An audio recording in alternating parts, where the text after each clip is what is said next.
שיתפתי במדפים אבא ואמא. אני לא מתערבת כי זה שלה. אלה, עכשיו תורך. בת כמה את? 4. ותראו, ההורים של אלה ביקשו שנקרא לה אלה. לקח לי הרבה זמן עד שהצלחתי. אבל אלה שלנו היא בת 4, ולא קוראים לה אלה. קוראים לה אלה. בבקשה.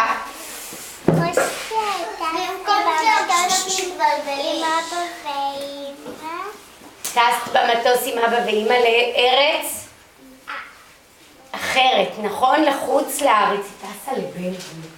כן. כמו שאני בחופש בגלבוע עם המשקפה שלי ובמקום שלי ופה אני מכילה את אח שלי. אלה, זה אח שלך?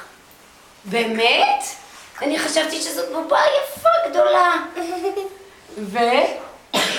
כמו שאני אוכלת. ופה שאני כולי נוצצת עם נעליים נוצצת ועם שמלה נוצצת ועם קוקיות. כולה נוצצת עם יום נצנצי מיוחד. ופה אני מצטלמת. פה היא מצטלמת. איפה את מצטלמת פה?